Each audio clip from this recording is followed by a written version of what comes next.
All right. Okay, so hello everyone, and welcome to Sales to the Left and Marketing to the Right.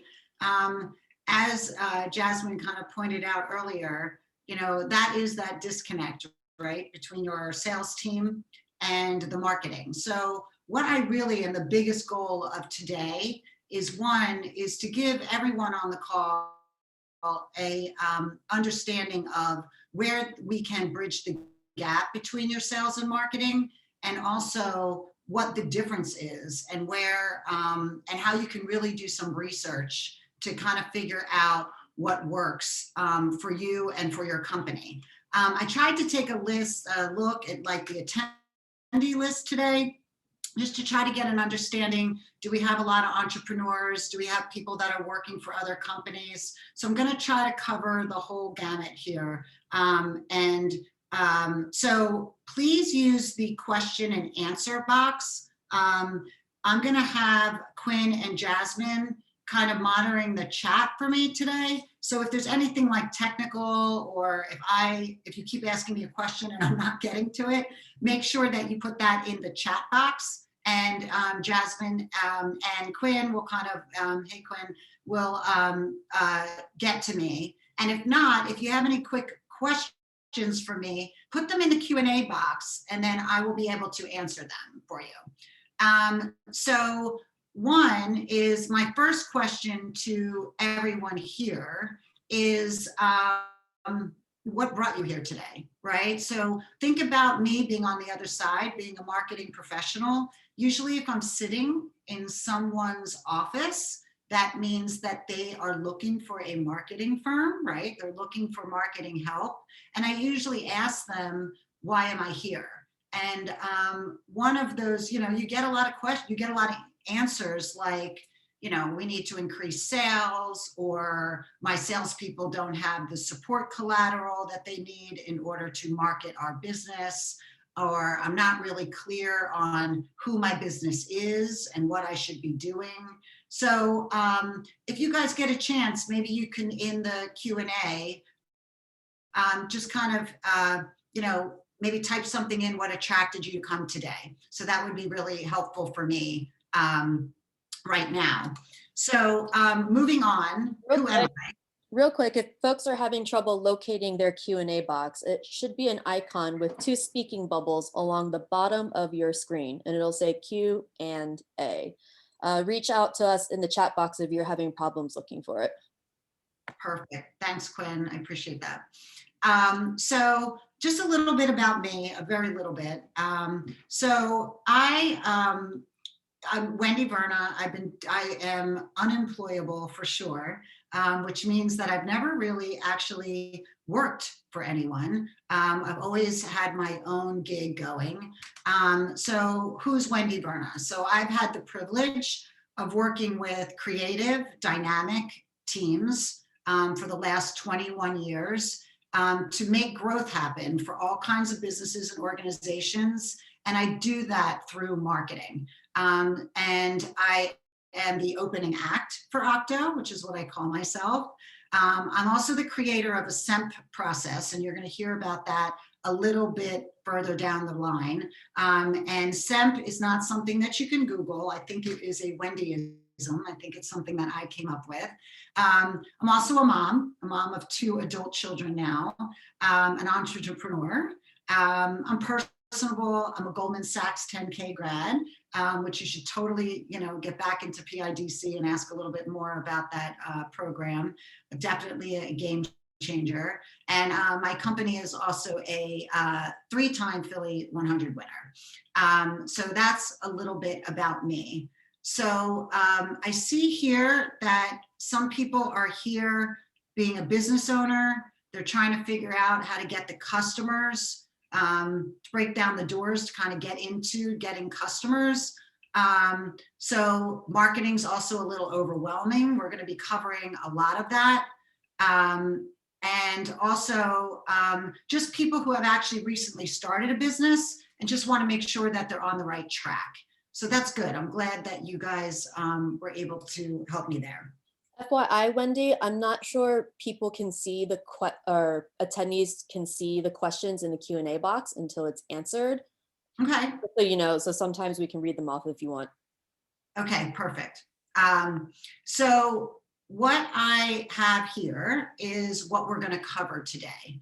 And so as a business, you're in a decision-making position. So whether you own your business now, or you are a marketing coordinator, or you're in a C-suite position, or even if you're just head of marketing, not just, but you're heading somebody's marketing, you have a vision of what your company does best and how people want to perceive your company. You also probably have a small idea of who your customers are. You think you know who they are, and we're going to get into that a little bit further. And also who your clients are, right? And how you want to service your clients or customers in order to make money, right? And that means for them to come back or for them to refer you. What should you look like? What should you sound like? What's your message? Where should your message be, right? And then you have to start talking about, who are your salespeople? Is it just you? Are you out there selling, by yourself? Also, are you utilizing and putting together an actual sales team? And once you have that sales team, who are the people that make up the sales team? And when I say that, what are their personalities? Are they aggressive? Are they funny?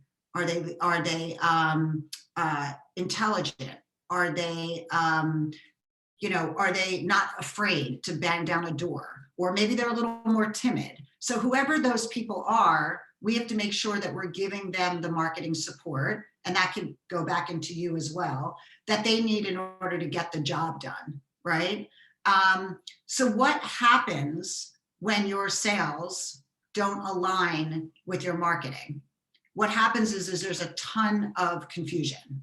One is you usually will wind up with the wrong clients, which means that you're out there putting out the wrong message, which is now bringing in the wrong client, which you're going to take anyway, because any client or any work is work. But then what happens is you're going to take a look back at your company in 3 months, 6 months, and say, this is not really what I started out to do. You also might your company might wind up pivoting into something that you don't actually do. And you guys on this call might have actually experienced this a little bit when you look up in your company and you're like, wait, this isn't even what I do anymore. I don't know why I've been taking on these types of clients. And I guarantee you, if you go and you look as to how that happened, it's because of the way that you are marketing yourself and the way that you're showing up. The other thing is you might wind up with a lot of clients that don't actually make you any money. So that's not the best client, right? And when my whole outlook on money is that there's plenty of money for everyone to have. There's plenty of abundance out there, right? But if you look at what you're offering and in your business, in sales, as a service, and you value that service, that means that you really get behind what it is you're selling. It has nothing to do with the money. For one, is you should feel really, really good about charging whatever you want to charge, because you know that your value and your service is actually helping someone else help someone else and help someone else, right? So it's just about the exchange of service, not so much about the exchange of currency. So if you keep that in the back of your mind, that's going to be a really big help for you to be able to make sure that you stay on point with what your service and what your business does in order to deliver it, to make sure that your sales and your marketing align.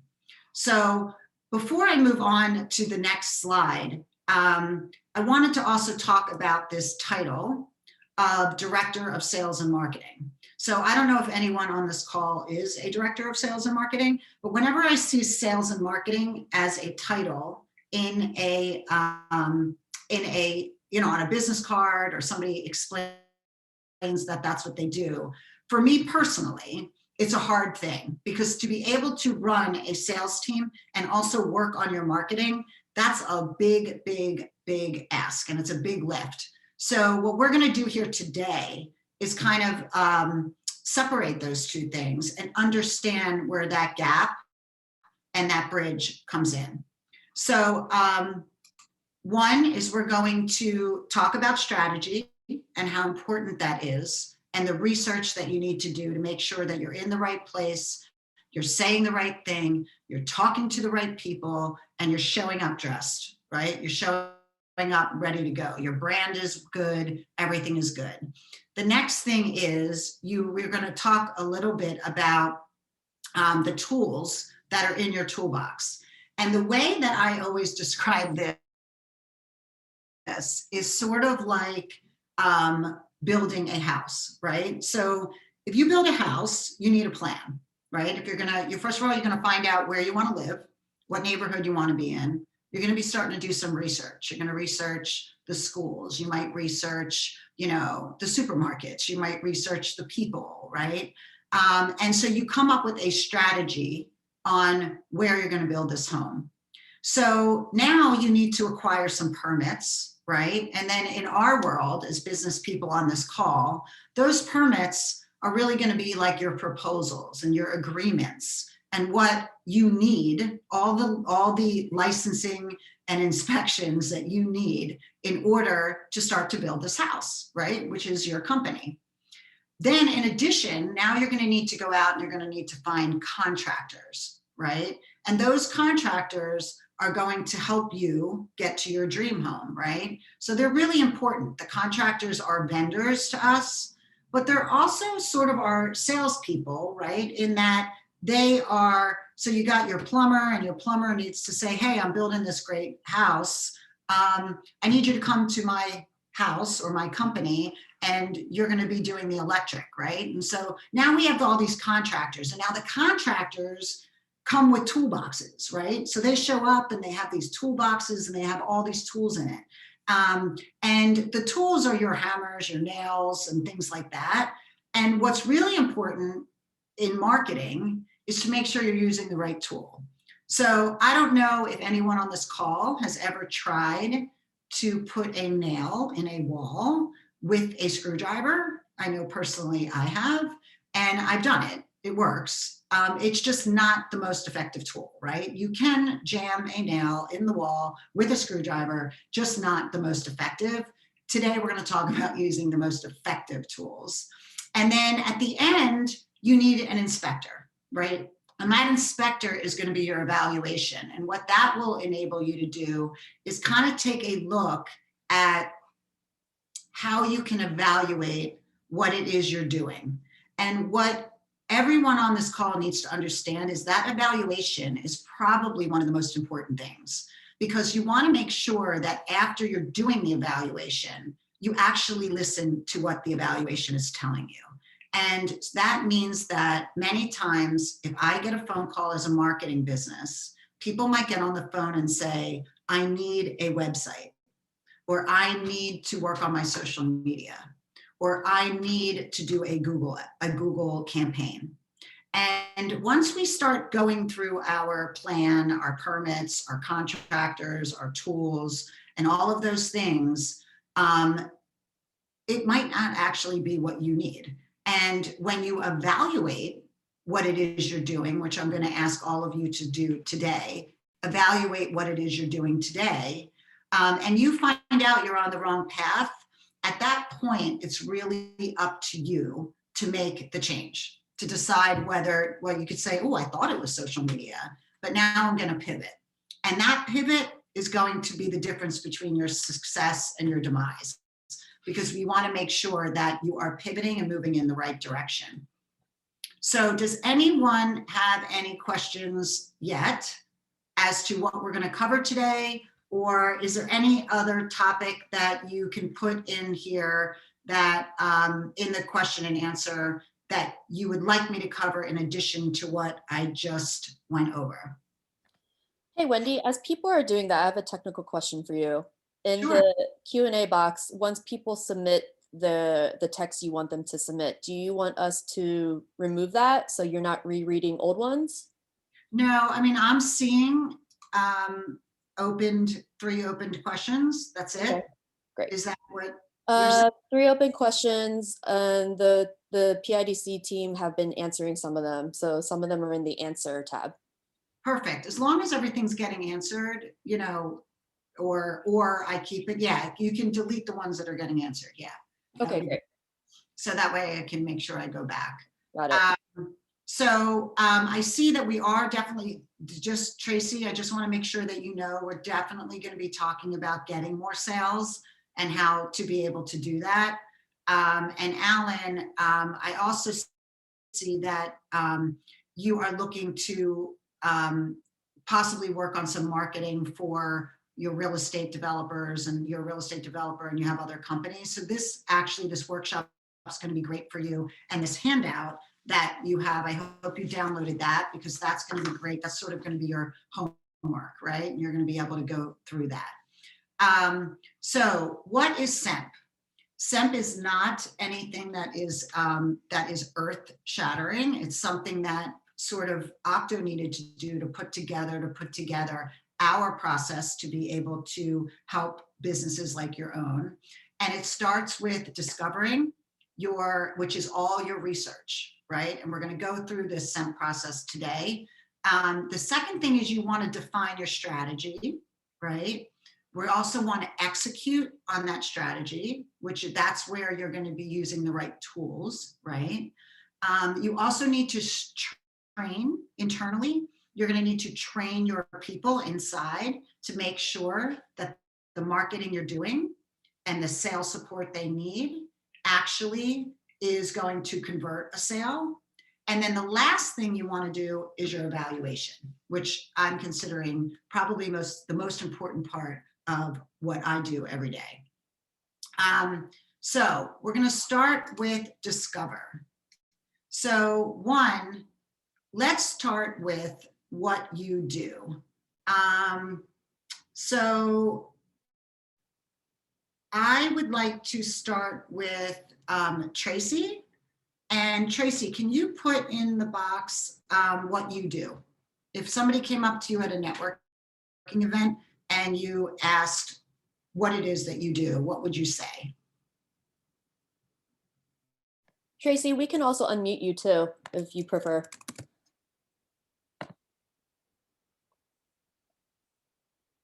You hear me?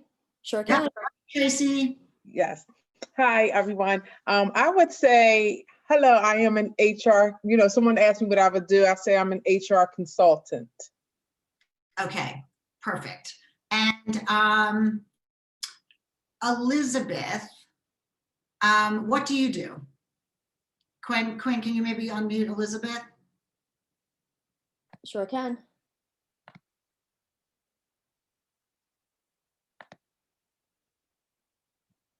Good, Elizabeth. You can unmute yourself if you're there. Sometimes people may have walked away or they can't find their button. We can call in a couple more names. Well, here's Antoinette. Antoinette answered. She said that she's the owner of Hair du Jour Salon and the president, Professional Image Alliance. Perfect. So I want everyone on this call to kind of flip that switch a little bit. So let's say I'm at a networking event and somebody comes over to me and says, hey, Wendy, what do you do? And I say, I'm the owner of Octo Design Group. Octo is a marketing firm, right?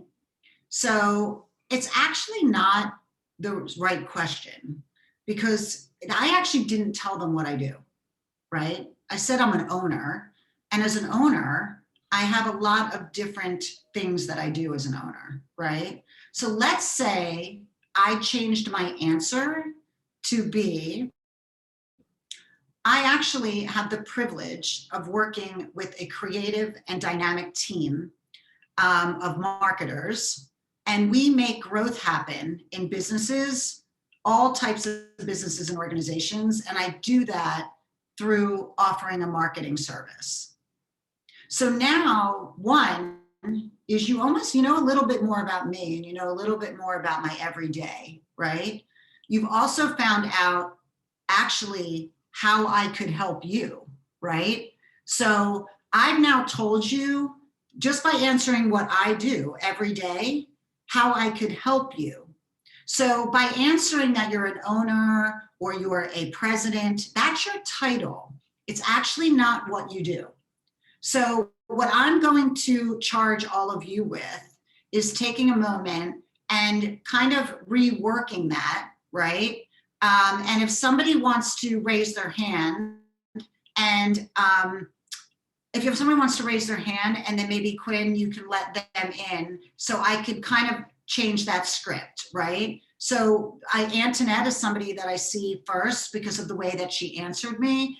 Antoinette, would you feel comfortable getting back on, unmuting, and kind of telling me now how you would change your script as being the owner to actually what it is you do?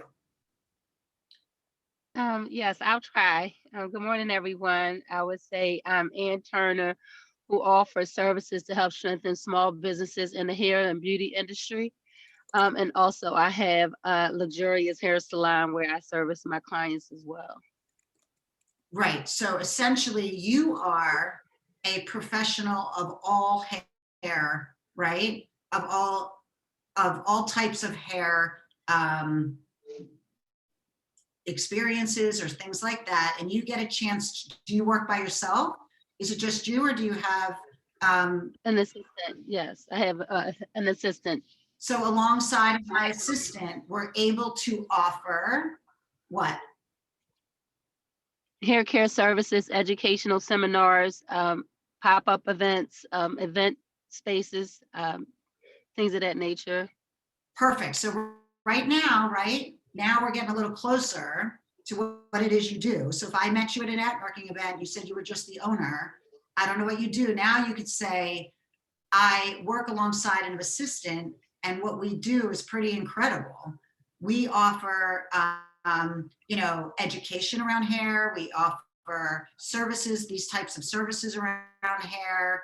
And we're able to do that because of my experience in the hair industry or the beauty industry, right? So I want you to work a little bit on what that one sentence is that really explains who you are. And the reason why I'm saying this, going back to sales, is when you meet anyone, you want to make sure that your opportunity is open and that people don't just say, oh, I met this woman, Antoinette, she owns a hair salon. No, wow, she could do education, she could do these. We want to make sure that your intro title, right, is actually something that people would want to buy. So does everyone understand that? So want to make sure that, like, Damon owns and operates a professional contract cleaning business, right? But Damon, you also get a chance to deliver, you might get a chance to deliver unique cleaning products while your team cleans buildings or homes. So now I know whether you're a residential cleaning, I know whether you are a professional, do commercial.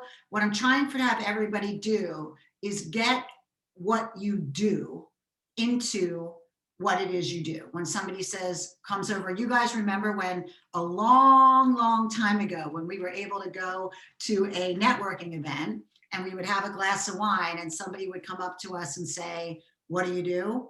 I want all of you to rework that answer to make sure that when I walk away, not only do I know what you do, but I know what I would hire you for. So that's number one. I'm going to unmute Damon here. He had raised his hand. Sure, Damon, go ahead.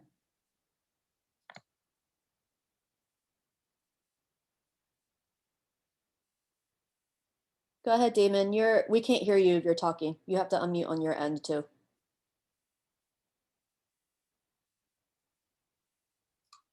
All right, I see his icon is on. I see him, but I can't hear him. Yeah, okay. All right, we'll come back to you, Damon.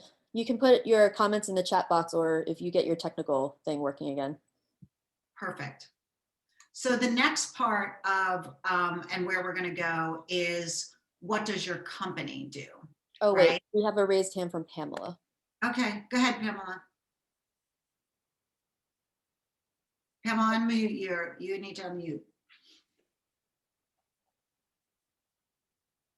Go ahead, Pamela.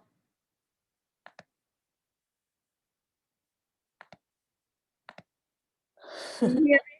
There we go. Yeah. Good, okay. All right. So I always get from people, oh, I didn't know you were a bakery. I didn't know you sold cakes. I even had a customer come in and say, we couldn't recognize that we could walk in to purchase anything. But clearly I have on my windows a sign of a cupcake. I have a wedding cake. And at the top, this big sign that says Pound Cake Heaven, delicious flavors and such. I don't understand what's going wrong with people recognizing who I am. So, Pamela, it's not, so first of all, I need to put out there that it's not always you. It's that whole, dating thing. It's not you, it's me. Okay. So there's that might be going on. So don't be too hard on yourself. But it sounds to me that one of your what's missing in your messaging, and we're going to touch on that in about 10, 15 minutes, is your call to action, right? And that call to action is, even though you might have a sign out, you might need to say, come in and grab a cupcake. Or you might need to say, ask us about our catering, or ask us about our wedding cakes, right? So I want to make sure that you are literally asking for what you want people to do, right? So we would need to take a look at your branding and how you're showing up. But if you're getting more than one or two of those people saying, oh, I didn't realize you did that, it actually goes back exactly to what I was just talking about, which is what you do, right? So you, Pamela, do not own a bakery or a bakery shop. What you do is daily, you work with a team to cook, to bake cakes and wedding cakes so you can deliver them, and so that people can come in your store and they can buy them. Okay. So right there, you're telling people what you do, right? And you're also telling people how they can work with you.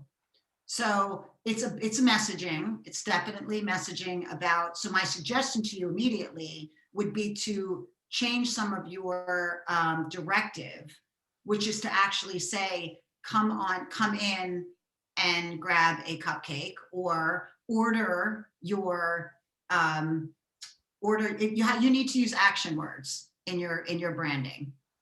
That's what you have to do. Okay. And Tracy, to answer your question of what do you do if you don't have a team, right? That team is you.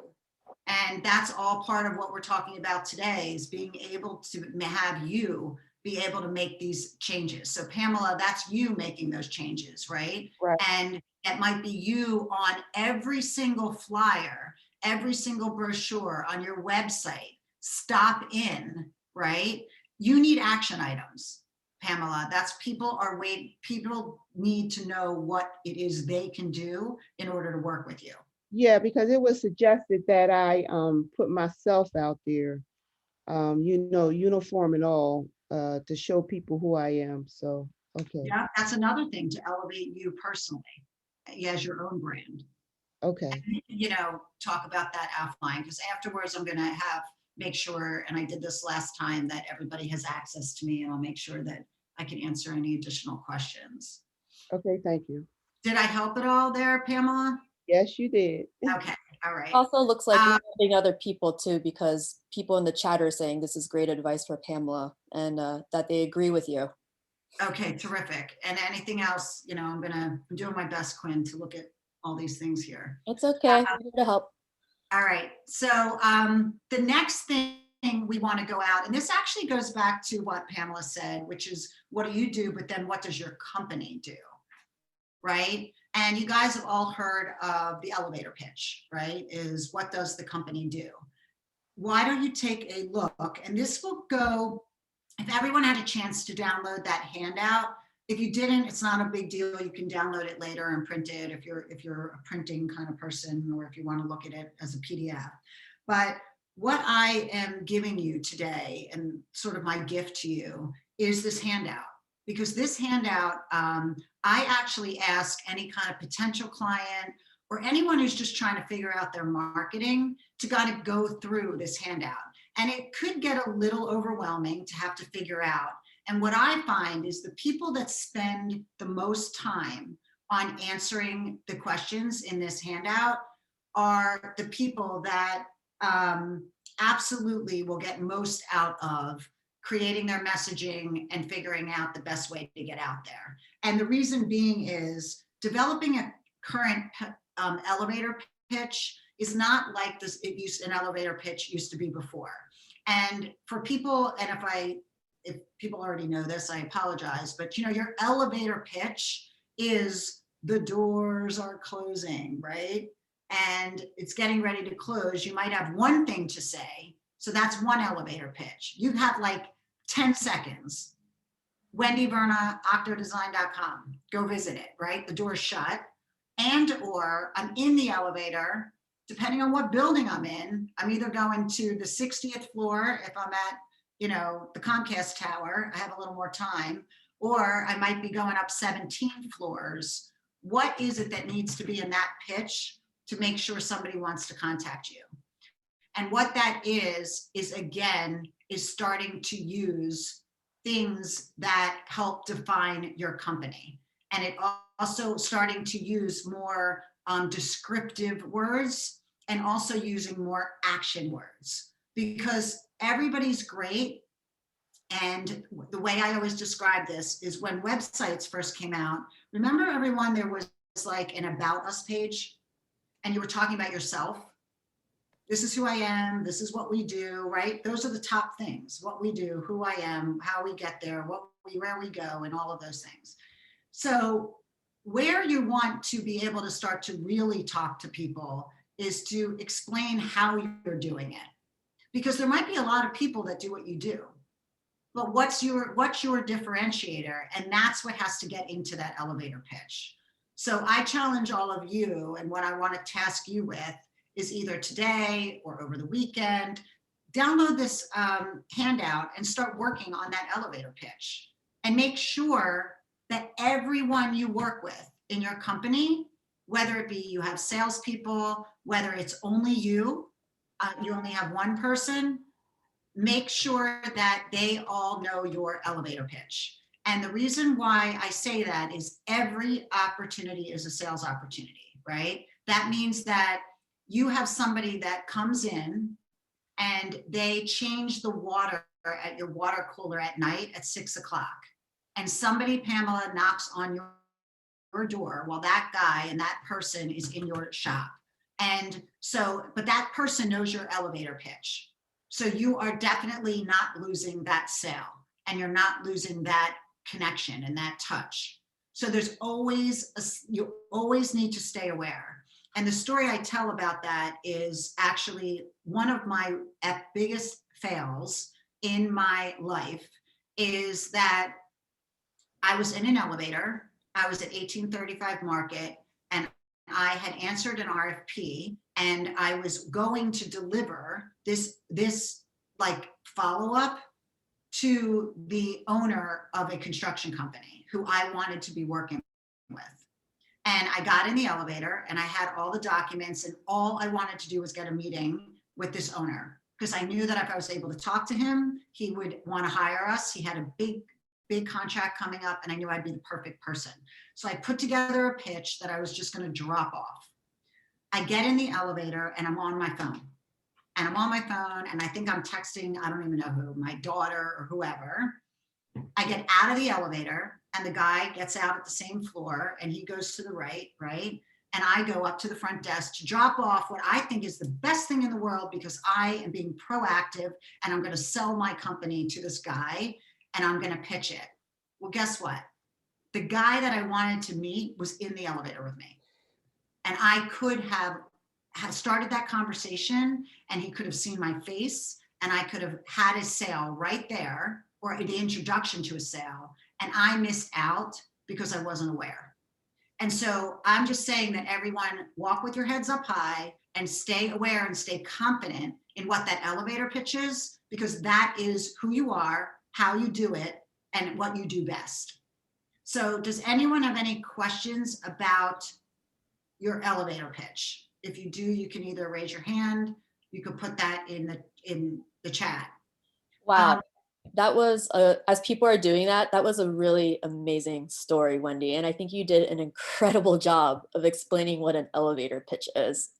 Well, I happen to have been in an elevator quick. No, but that was one of my biggest, I think about that story all the time because I was so upset with myself that I just didn't keep myself aware. Can you imagine if I was able to say, hey, I'm Wendy Verna, and I, worked with this creative team and we deliver marketing strategies, and I was actually on my way to see you, right? What that scenario would have been versus him getting out of the elevator and me dropping this thing off that he, by the way, he never looked at. So I missed that Wow. opportunity. That's So- a very, very good story. Cecilia wrote in the chat box that is a very powerful lesson to learn from. Trust me, Cecilia, it was a powerful one. So one of the things that you're going to also see on your front page is defining what type of brand your business is, right? So in Wendy's book, there's only 3 types of brands that your business can be. And again, this is just my take on in my world. One of them is a lifestyle brand. You could be a service brand, or you could be a product brand. Now, I'm not saying that you can't be all 3 of them, but when you're marketing yourself and you're coming up with who you are, you have to lead with one. And the reason being is the way what marketing works, and especially today, no matter what, you get put into a category, right? So a category is whether it's a lifestyle, a service, or a product, right? So you're either selling phones, which is a product, you're selling services, which is marketing, right? Or you're selling the way your marketing works in your life, right? Which is a lifestyle brand. That could be anything like Nike is a lifestyle brand first, but they sell products. So I hope everybody understands that Nike is a lifestyle brand. Athleta is a lifestyle brand that happens to sell products, right? They actually even sell services. They sell workshops and webinars, but they lead with being a lifestyle brand. So as you guys do your homework, go through and really define what kind of brand you want to show up as. Because if you're going to sell products, you're going to sell different. You're going to use different marketing tools than if you're going to sell services and if you're going to sell lifestyle, right? So the next thing that I want to go over is defining your team. Real quick, Wendy, we have 2 comments or messages in the Q&A. We have one from Damon. It kind of relates to what you're saying here. Damon says, one of the best things I learned from the 10K SB program is changing my company name from Hobson Consultant Services to Hobson Cleaning Services, which now defines what they do. Which is absolutely perfect. So consulting, you guys, I listen, I know a lot of consultants. Consulting is probably just as much of a vanilla word as marketing is, right? Marketing is a pretty vanilla word, and so is consulting. So Yeah. I'm glad that you did that. So the other question, she said, what if my pitch is common in a given industry? How do I distinguish myself? Nasheed, can you elaborate a little bit more? Meaning your pitch is common in a given industry. Nasheed, I'm going to unmute you here. All right. You also have to unmute on your end. Right. Can you hear me? Sure Yes. can. Okay. So I actually work in a real estate industry, and my field is pretty much overcrowded with realtors as it is. So the big challenge is just trying to distinguish oneself from the next realtor. And since we all do the same thing, which is basically buying and selling real estate, in a given elevator pitch, how do we elaborate on that or distinguish ourselves in that context? Right. So what you're going to do is you might show up. So you're a service brand. You offer a service, right? You sell Right. real estate. So it would be my suggestion that maybe you look at pivoting and starting yourself as a lifestyle brand, which the one I'm going to use just as a example would be like Compass, right? Who came up, they're almost like a technology brand. So they're like a Right. service brand. So coming up with a why you are different. You're correct. You know, there's a lot of insurance companies that sell insurance. There's a lot of real estate brokers. There's a lot of accountants, right? But Nasheed, you've got to be doing it a little differently, right? You guys might be doing all the same thing. You have the same paperwork, the same process, the same, but what is it that's making you a little different? Are you working mainly with new homeowners, right? Are you working mainly with people who work with investors or developers, right? So think about the people you're working with and create that story around why what you do is different. And it's different than that just hanging your shingle, like hanging your hat in a different shingle, right? Like in a different company and just saying, I'm a realtor. A realtor that what? A realtor that makes sure that you're going to be in the right school district. A realtor that focuses on your family first and your house second, right? So there's a lot of different messaging that you can kind of like play with to enter more as a lifestyle that happens to a lifestyle brand. That means that I'm making your life better because our process is easier, I'm more accessible to you. We know what it takes to get real estate done, right? And that's your lifestyle part. And then you do that through providing real estate services. Okay, so just to recap, so I just need to niche down, be a little more specific in my niche, and then pivot into a lifestyle context, I guess, right? Messaging around lifestyle versus I'm a realtor. Okay, You don't sounds want good. to be a realtor. You want to say that you've been really, you spent the last, whatever, I'm totally make, you do commercial or residential? Residential. Okay, so I've been really lucky to place, incredible families into relatable communities, right? Meaning, so what that says to me is that you actually look at a family and you're able to tell them not only what house they should live in, but you tell them a little bit more about the community they should be in, right? And that makes me think that you know a lot about real estate. You know a lot about the areas. You know a lot about the communities. But now you might want to say, I've been really lucky to find structures, homes, right, that fit a family's need, so then that's talking about the actual house, right? So you have to decide how you want to lead, but you want to lead with one of them. You know what I mean? Yes, I understand. Did that make sense to you? Oh, absolutely. That light bulb just kind of clicked on when you mentioned the lifestyle aspect of it. Right. So because what happens now in marketing, and everyone, this is really important, our marketing is so customized, right? So it's not just I'm a realtor. People aren't even Googling realtor anymore, Nasheed. They're Googling who can sell me a house in a up and coming neighborhood. Do you know what I mean? So exactly. The word realtor is not even in there. So think about how you can reposition yourself. And that's called branding. It's what we do every day is we look at companies and we say to them, we have branding packages that we say, this is what we're going to charge you to reposition yourself. It's a repositioning document. That's all it is. Do you know what I mean? And it's just kind of helping you figure out where that goes. So, and that's also comes from the research. So Nasheed, how many realtors in your area are focusing on homes versus focusing on families versus focusing on neighborhoods versus focusing on communities versus you want to find some white space, right? What's empty? You want to go into that empty space. Understood. Awesome. Thank you very much. You're welcome. This is incredible. You are really good, Wendy. Wendy is able to break this down. We have an expert here, so take advantage now while you are here, because after this webinar is done, She gets to charge you. That's right, you guys, it's all free right now.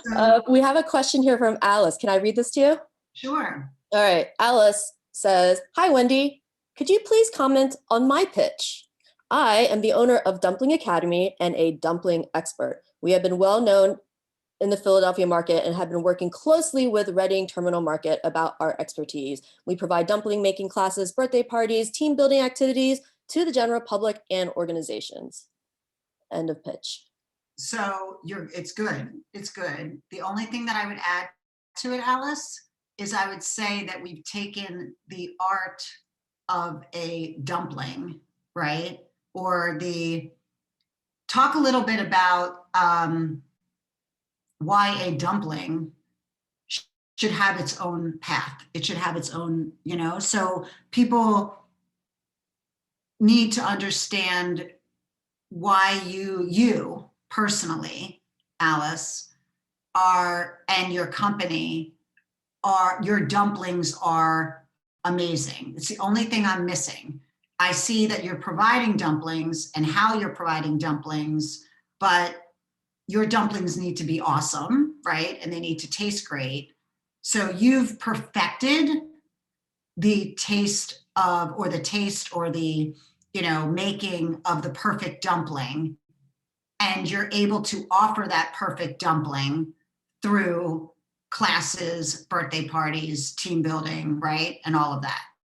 Now, what I don't know is, where can I buy your dumpling, right? So you might say, do you own a shop, or do you own can I get them online, right? So that's the only other thing that's missing is how do I get a dumpling? Can I go into a store, or am I getting it online, right? So that's the only other thing that I would add in there, but I think it's good.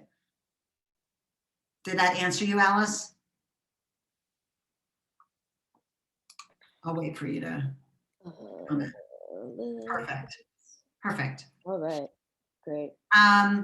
So page 2 and 3 of the handout is going to talk a little bit about your team, and that team might be you. So I'm going to go through this a little bit, and I'm going to take about 10 minutes to get through this, so I'm not running over. So what does your team look like? And if your team is you, right, they may not be employees, they may be people that actually refer you, right? So that's also your team. And that's really important to everybody. So just because you sell yourself, or you might have 2 or 3 people that sell for you, right? Your real salespeople are also people that would feel good referring you. So we need to make sure they're happy. And we need to make sure they have all the marketing tools they need. And we need to make sure that those people understand your elevator pitch, right? And who are those people? Again, not who are their titles. They work for Pico Exelon, but who are they? Are they people that have connections in your industry? Are they people that play tennis a lot, right? So they have access to your customers. Who are those people? So you need to define them. And you guys, this is all on your handout that you could start to drill this down. So one of the things that I always talk about is your hunter, your fisherman, your farmer, and your surfer. And, one is you need to identify who your salespeople are. And if it's you, right? Quite frankly, I've always considered myself a hunter. So, and a hunter, people always talk about sales, and Tracy, going back, I think it was Tracy who had said, I want to increase sales, right? Is going back to the opener is not always necessarily the closer. And I found in my career that many times it's really not the same person. And so you need 2 people to do that. So who's good at opening the doors? That's the hunter. They go out, they find the businesses, they're aggressive, right? And hopefully they've taken all the work that we just got through, which is discovering, who you are and what you do. And they get that out there and they go find hopefully the right businesses, and they do that aggressively. Then there's a fisherman. And I think that most people wind up in the fisherman category. And that's what they do is they cast this line, it goes into the water, right? They're waiting for something to bite. And when it bites, that's when you react, right? So you're a little more reactive than you are proactive. The hunter's really proactive. The fisherman's a little more reactive. Then you have a farmer, and your farmer are really good at upselling. They're really good at referrals because they're good at cultivating what you already have, right? So the hunter might have gone out and found somebody, the fisherman might have gotten a bite, but the farmer, they are able to cultivate that relationship, right? And they're able to retain, they're able to retain that relationship. Then you have a surfer, and a lot of people have a lot of surfers on their team. Those surfers are just waiting to catch that big wave, right? They're a little more laid back. They're waiting for the wave to come. It's a possible, sales connection. They might catch the wave, but once they do, they go for the ride, and they're just kind of like looking for the next guy, right? They're looking for the next one. So you really need to define who the people are around you, and I would put them in these buckets. Do I have a lot of hunters? Do I have a lot of fishermen? Do I have farmers? And what I'm trying to make sure you guys understand is these are not salespeople. They don't necessarily have to be people you pay for sales. They're the people, they're your mom, they're your father, they're your sister, your cousin, your brother, anyone who's out and you're asking them to help you cultivate business, they need to understand who they are, right? So the next thing I want to talk about is does anyone have any questions on that? Raise your hand if you do. If not, I'm going to go right into your customers. And who are your customers? I know that I think this was like Marla's favorite part of the program here, the workshop, is I don't know how many people have been had the ability to read the 5 love languages, but I live my marketing life by those love languages. And what you need to do is identify who your customer is the same way you're going to identify who your salespeople are. And that goes into those 5 love languages. And there's only 5. And that is service, gifts, touch, time, and affirmation. And no matter what relationship you're in, whether it's a personal relationship or a business relationship, it will never, ever, ever work unless you identify what that other person's love language is. And the way that I can tell you a story is that if you have a couple and the woman is at home or the man is at home and they are constantly not speaking the same love language. So if the husband's love language is time and the wife is running around cooking, picking up the laundry, doing the job, working, bringing in money, right? Because she actually is fulfilling service, but his is time. She never sits down to have coffee with him. She never sits down to go away with him. She never plans a vacation with him because she's so busy delivering services to him. If his language is gifts, is time, this relationship will never work. It's the law. It's just the way it happens. So what you want to do is identify who your customers, who they are and what their love language is. For example, if it's service, right? And you've located a customer and they love good service, make sure that you're giving them that service. You're going to know who they are. They're going to tell you who they are just by way you meet them. If it's gifts, send them an extra package one day, or send them a gift card to a restaurant, or send them, and that will keep them happy and it'll keep you top of mind if that's what their love language is. Touch. When I say touch, this is not actual physical touch. Send them an email. Hey, I was on the beach today. I was thinking about you.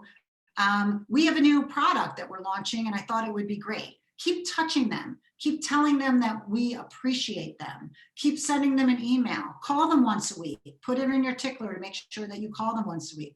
Touch them. It will make them happy. Time. Some people like to be able to be, everyone on this call knows that meeting the people are kind of saying the same thing over and over and over again, but you need to give those people time because that's their language. Give it to them, identify who they are and figure out if it's time. The last one is affirmation. Oh my God, you know, Tracy, that job that you did was amazing and it really helped us do the marketing that we needed to do for you. Wow, you really know your stuff, Tracy. And it's been really awesome working with you. Make sure you are constantly giving them affirmation. So take some time and figure out who your customer is and then what language they speak. And once you figure out what language they speak and you're able to deliver in that language, I can tell all of you that I love you in Portuguese. If you do not speak Portuguese, you will not know I love you. So that's the bottom line. So identify who your people are and understand what their languages are, right? I have not read that book, but I've definitely have read Everybody- articles on it. And that I've never thought about that before. Applying it to like the people you work with. That's amazing. We have, Yeah. in case people aren't watching the chat box, Sylvia is saying that she loves that book and she applies that to all of her relationships, businesses or not. Another person asked the title and author, which I think is by Gary Chapman. Is that right, Wendy? Yes, it is. Right. Yeah. Okay. And it will literally change your life. It literally gets you what you want. Okay. There's- We yeah. have a raised hand here from Pamela, but real quick, Tanya, if you are not looking at the chat box, Cecilia is trying to connect with you. Marla makes a really great point that these webinars are also for networking. So use Wendy's tips on your elevator pitch and like get that in the chat box. Okay, Pamela. Real quick, just a comment. All 5 of these things that you just talked about, we have experienced in the bakery. We have so many different personalities that come into the bakery. It's like crazy. You know, one person wants to talk about the product forever. And one person just wants to spend time just looking. And, you know, everything that you just talked about, we experience. Yeah. It's an amazing thing. It really is. It applies to everything. And once you live your life like that, it's like a game changer. It really is. Mm-hmm. We have another raised hand here from Tanya. Hi, Tanya. Hi, Tanya. Go ahead and unmute on your side. Oh, good morning. I'm sorry. Can you hear me? Yes. Yes. Okay, sorry. I'm in the car driving. So the person who would like my information, I was just going to give her my, as soon as I pull over, I'll put in my email and phone number. Amazing.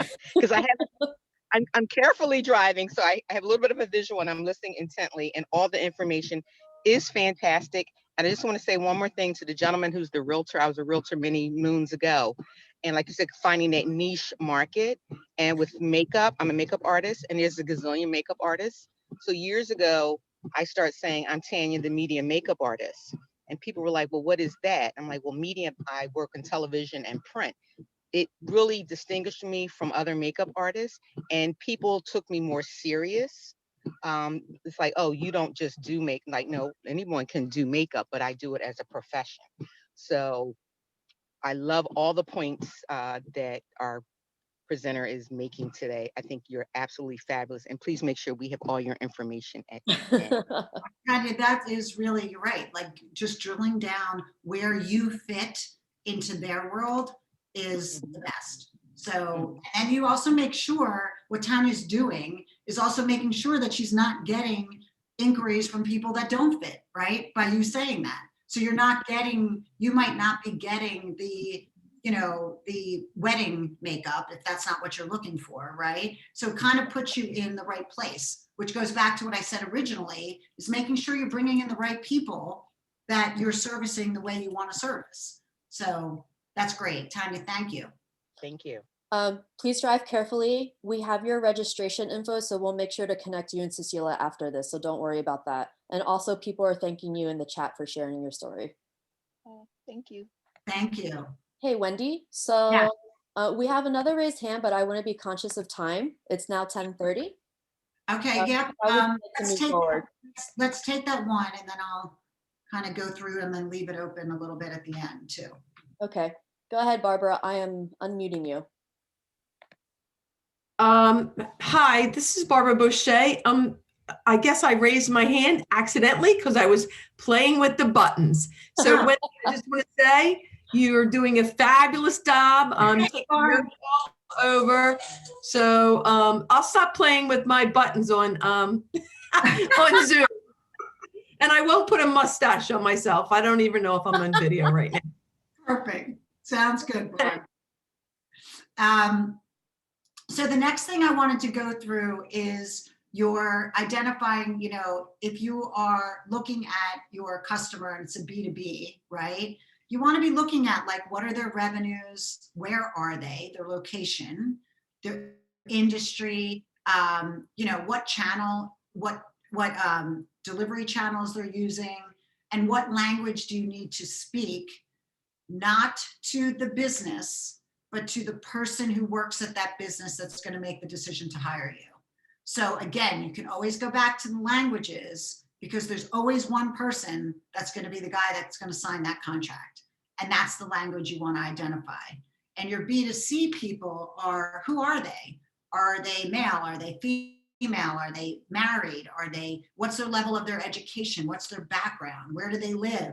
Tap into, do your research, find out who these people are so you can speak the right language to them when you, as soon as you get on the phone, which is the difference between like reaching out and actually converting a sale, about creating awareness around yourself or converting a sale. So the things that you want to start asking yourself and the things that you want to get, that I want to get into here too, is a little bit, it's also in this handout, which are things like, who are your heavy users, right? Who are people that are spending a lot of money with you? And who are people that are spending a lot of time with your company? What is their makeup? What kind of person is there? Are they? What is making them loyal to you? What's making them come back? And that answer might be, they just like me. And if they just like you, then maybe your marketing, back to what Pamela was saying, is more about Pamela. As soon as she realizes that the reason why people are coming back is because it's the Pamela show. And if it's the Pamela show, then if you're putting pictures of cupcakes on your marketing, you might not convert. But if you're putting pictures of Pamela on your marketing, you might. So that's what is making them loyal and what's making it work. Look at what is working, you all, not at what is not working.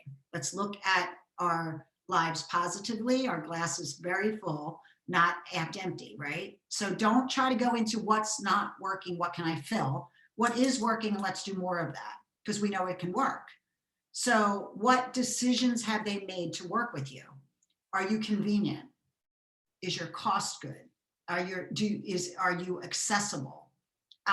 All of those things are really important for you to figure out about yourself, because once you figure those things out, that's what also is going to be in your marketing, right? And then what is their biggest pain? Like when you look at your client base, why are people hiring you, right? And what was their pain that you were able to fix? Because then when you do your ad, or you create your website, or you do a Google campaign, you're gonna lead with that pain, right? Because now you know people like them have the same pain, and you also know that you're really good at fixing that pain. And then also, what's their motivation, right? Because they want to sell more products, or they want to meet more, people, or they want to purchase a home, right? What's their motivation to work with you? Like you might be Nasheed, the realtor that gets them in their homes the quickest. Whatever it might be, what is their motivation to work with you? Are you offering them anything, right? Is there anything different about what you're offering than what other people are offering? What is the day in the life of these people, right? What are their routines? Where are they going? Do they go to the supermarket? Do they, are they online? And if they're online, where are they hanging out? right? If you are a yoga studio, where do those women go? Where do they go to shop after yoga? Where are they buying their mats? You need to be there. You need to be there. That's where they are. If you market into air, you're going to do a great campaign. You're going to spend a lot of money, but if there's no one on the other side to receive it, you're wasting your dollars, right? So what we like to do is pinpoint and make sure that you are doing very purposeful marketing. Before you hire any marketing firm, you need to figure this out for yourself, because then what happens is you can then go in and talk to them and say, this is the channel that's making me money. This is what's working. And this is where I want to go. And can you guys help me to get there, right? The other thing you want to talk about is, what are the controlled risks, right? So am I undervaluing myself? Are my prices too low, right? Is my cash flow not great, right? So what is it, like if I decide that I'm going to sell this way, what might be a risk of doing that? My cash flow might not be great if I sell that way, or I might not be able to, I might grow too fast. And if I grow too fast, I don't have the capital or the resources to, elevate my company in that way. So that's all stuff that you are all going to want to look at. So the next thing we want to do is ad marketing, right? And so now that we have a clear understanding of our business, you're going to have a very clear understanding of your customer, because we just went through that whole exercise.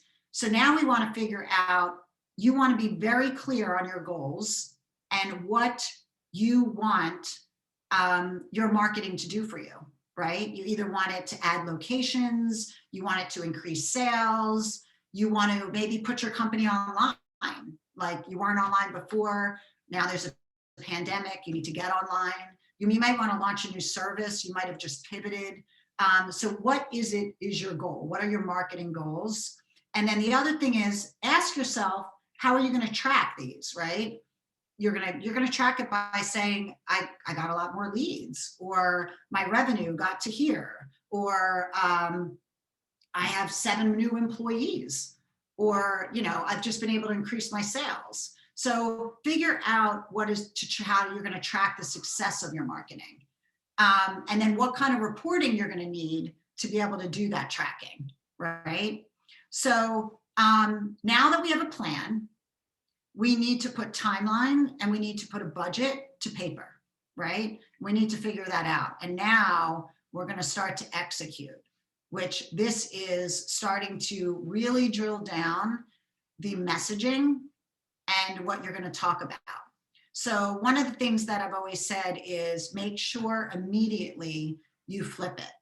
So what that means is, it's not the Wendy Verna show, it's what Wendy Verna can do for you, right? So change your message to what you can accomplish for them, not what you do.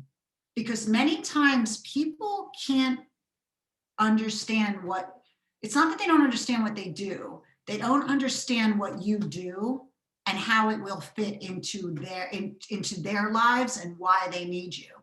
So if you are showing that a business isn't growing and that competitors are all over the radio and they're all over the internet and they're growing, right? Well, all of a sudden, Wendy's marketing firm looks a lot better. And it looks like somebody I want to work with because I want to get to that point, right? So you need to flip your messaging. It's about what you can do for your customer or client, not what you do for you. Because many times, 90% of the time, people can't figure out where they fit into what it is you do. So change your message. Lead with the solution, not with the problem, right? So we're not leading with, I can find you a house. We're leading with the person in their beautiful home, enjoying their space.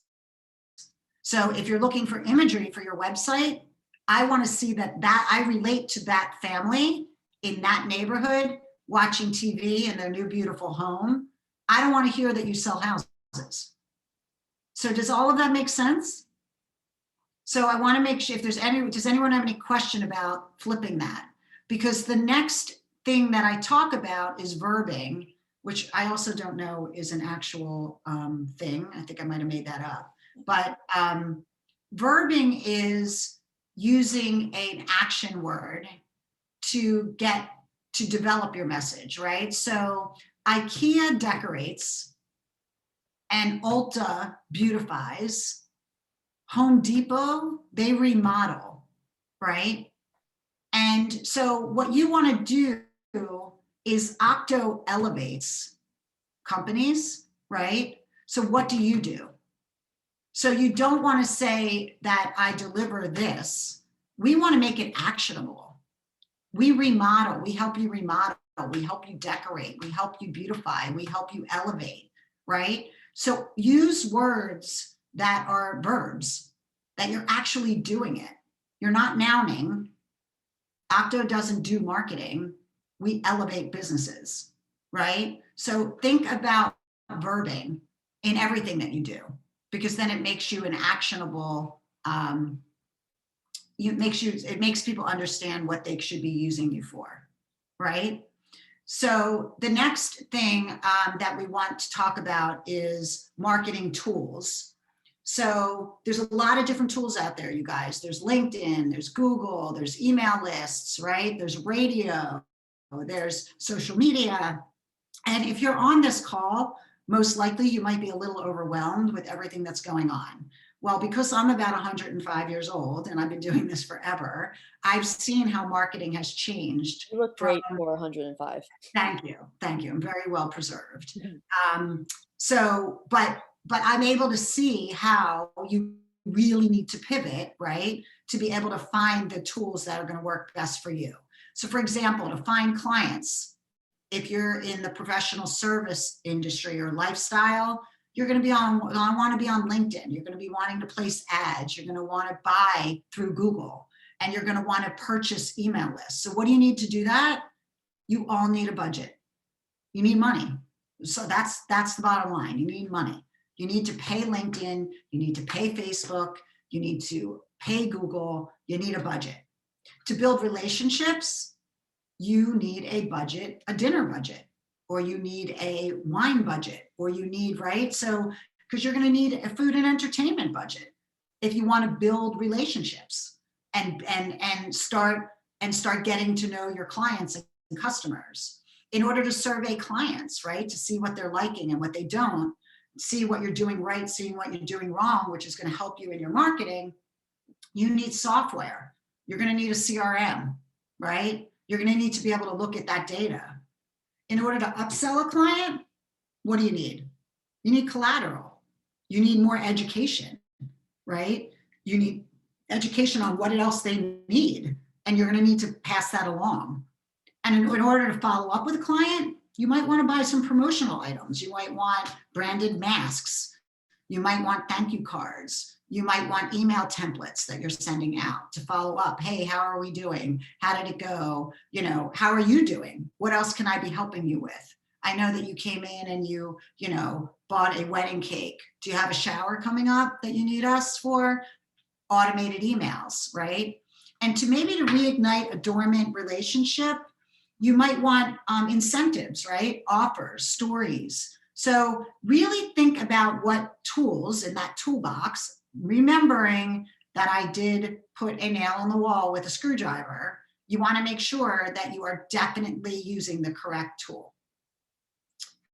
I'm going to just go through training and evaluation real quick, and then that'll leave us about 10 minutes for question and answers.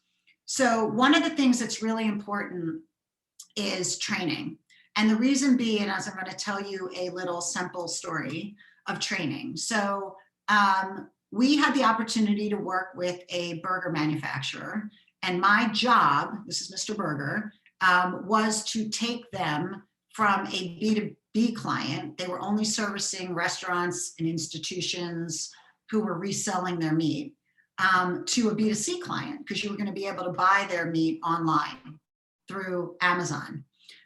So it was our job. They're 70 years old. They had a great product, right? It's our job to get them into the B2C world.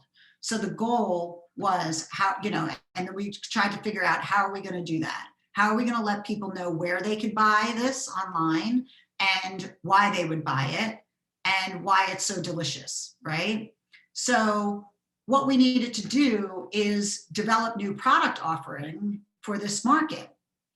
We go through the whole process. We wind up repackaging them so they can ship these boxes of burgers, just like a Bubba burger would ship, right? And we get them to a point where they're shipping and there are customers flying in on Amazon. We get them set up on Amazon. We have people on social media talking about how great this meatball was, and all the customers are coming in, right? What I find out is that the woman who answers the phone, which by the way, that phone number was on all the ads and all the social media and everything we were doing, didn't even know that they were online. And they didn't even know that they were selling to customers. They didn't even know what their products were online. So we lost all of that business. And then now people start ordering and they don't have the right boxes to ship. They don't have dry ice. They're not prepared. And within 72 hours, Amazon shuts them down. So if you don't train your internal people, whether that's just you need that training. Don't go out and sell a dream. If you can't deliver that and you can't deliver it right, it's not if that client is never coming back and tells everyone that you were not great. It's just when. So make sure you're ready operationally to receive.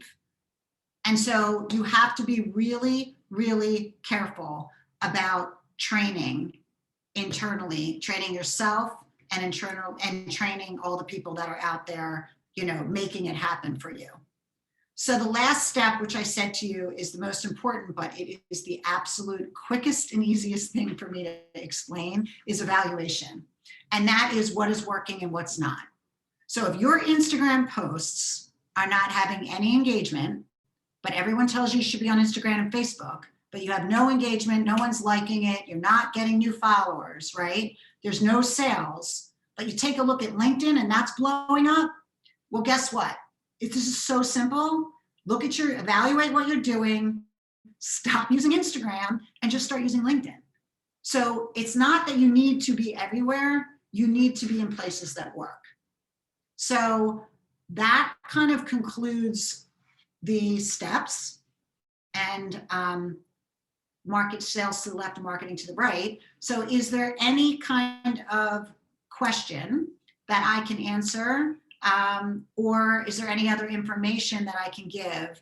I had told Quinn and Marla and Jasmine and Stanley before that I have no problem with anyone reaching out to me via email, and I will just, as long as in the subject, you just put like PIDC PIDC webinar or workshop, and I will get back to you.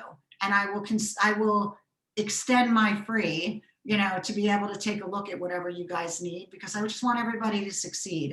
It's been tough out there. And I think that, Octo really specializes in all kinds of industries. And I just want to make sure as small businesses, small, medium-sized businesses, that everybody's succeeding. And, I can say, stay in touch, and I'm going to throw this over to Marla with Marla and the people at the PIDC. They're amazing. They are keeping everyone up to date, and just make sure that you guys are honing in on your marketing, right? And you're not wasting any dollars, and you're being very purposeful, because that's what's really going to make sure that you guys stay afloat, especially during this bizarre and unique time in history that we're sharing together. Wendy, I just want to, I just think you're awesome all the time. And so hopefully everyone has come away with a totally different perspective.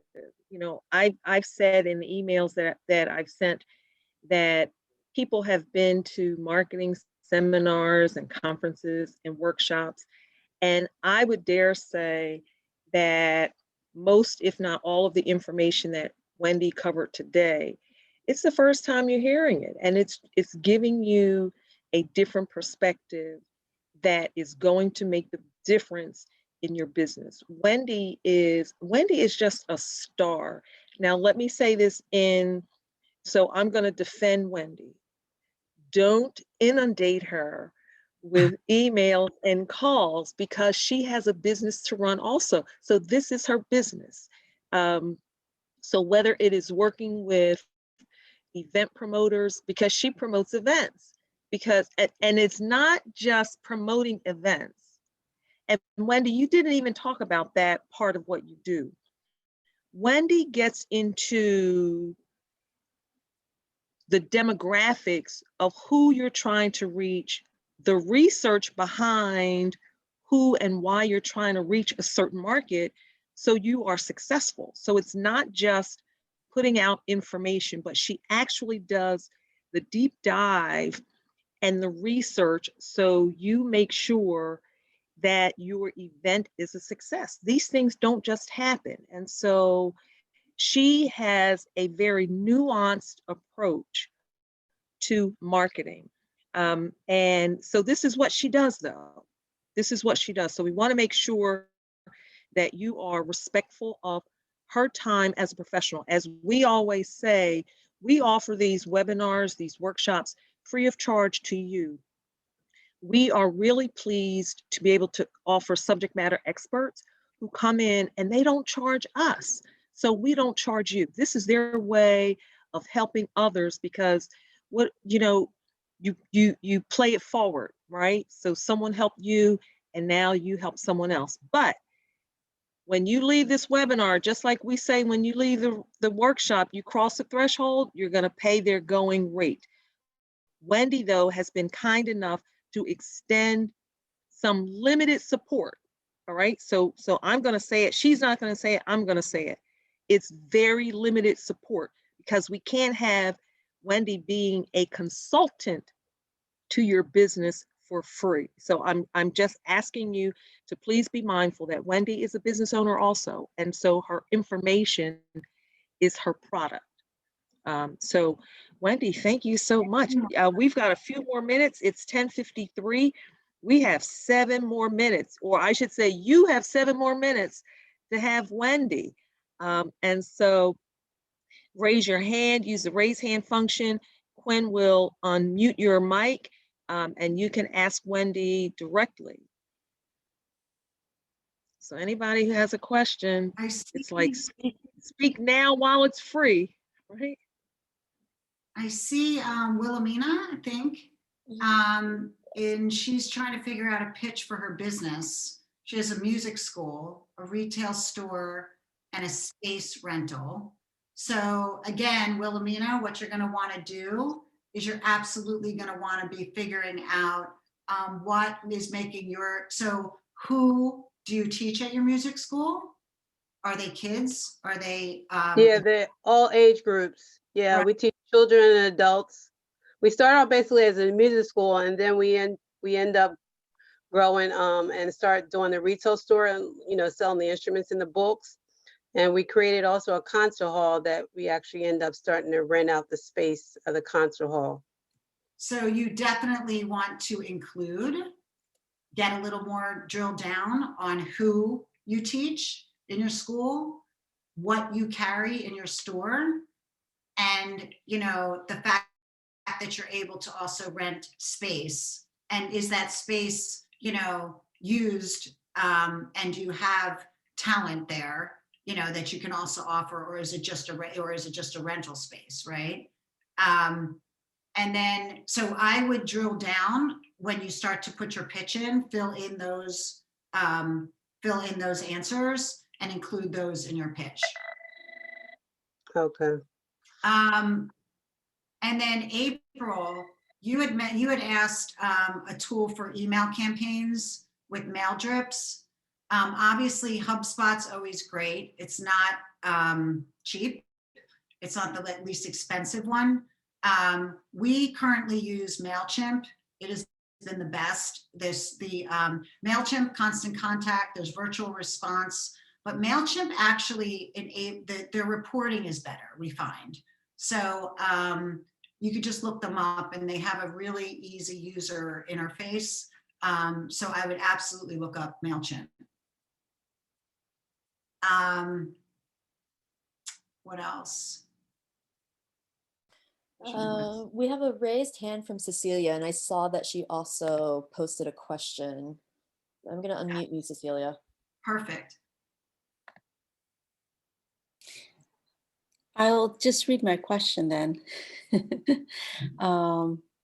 Because I have 2 revenue streams to my business and they are distinct, I am going to do a refresh on my website in the next couple of weeks, but should I consider having 2 separate websites, one for the B2B with the logos and letterhead and the design work I do for that, and separate the bridal business? So it depends. So if you're going to show up as a service brand, and you want to, and they're very separate, then I would keep them separate. If not, you can show up as a lifestyle brand, which is the Cecilia umbrella, right? Which works with design and beauty and whatever it might be, and you can have both of them. If they're very different, I think you're going to be confusing your visitor if they don't overlap in some way. And my suggestion would be to create 2 sites, but you can have them linked to one another. That's great, because I was thinking of calling one like Studio CP, which would be either for the business or for the bridal. I haven't decided yet, but I do get kind of like that when someone goes to the site, the current site, there's kind of like it's it doesn't convey what I do, and I just want to really make that really distinct, after listening, even taking in what you're saying, just be really specific on who my audience is. Right now, you don't get that from my current site. So I would probably hone in on the 2 separate ones. And you can always put a little link on the bottom to get to know you, or to get to know where you come from. You know what I mean? Like who you are and why you are serving those 2 things. Do you know what I mean? Like, what's your mission behind that? That would be my suggestion. Yeah. Thank you. And lastly, Sylvia, I see that you said you're looking for a marketing company in the budget. That's a really good question. If you look it up on Google, they're going to tell you to take at least 15% of your revenue and throw it back on marketing. I can tell you that I've been doing this a long time, and that's a big reach, right? It's a big reach and people feel like it's a big gamble.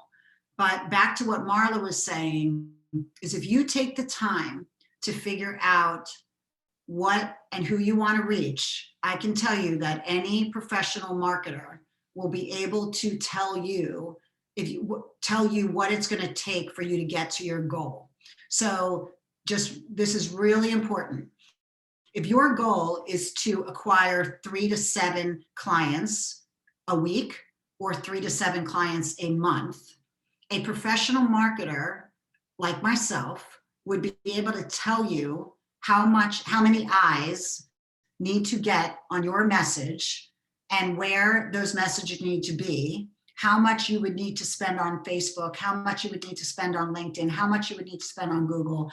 If you're wrapping a bus, how much that's going to cost. If you're going to do, a radio ad, how much that's going to cost. But before you even do that, what you need to do is come up with a palatable but yet realistic budget that you have to spend on marketing. Don't waste any marketing person's time, right? In saying that if you have $100, I could do a lot of, if you have $10,000, I could do different things with those $10,000, knowing what your goals are. Don't ask me to come up with a budget for you, because that could be anywhere from $5,000 to $400,000, depending on what your goal is. So come up with the money that you realistically, I would say on a smaller business scale, it's probably about 8 to 10% of your revenue. And that's the money you should be putting back into your marketing in order for you to get an ROI. Thank you for that, Wendy.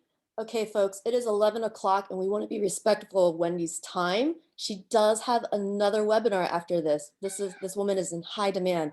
So I see that there are a few questions that we're not going to be able to get to, but remember, you can email her. Remember to put PIDC webinar in the subject line. And what Marla said, do not overwhelm her with a lot. I see a few questions asking about getting a copy of today's handout and PowerPoint. If you want to download the worksheet that is on your screen right now, the URL below, that is where you will be able to get a copy of the webinar replay. And we will also provide a PDF download link at that time as well. Any last words?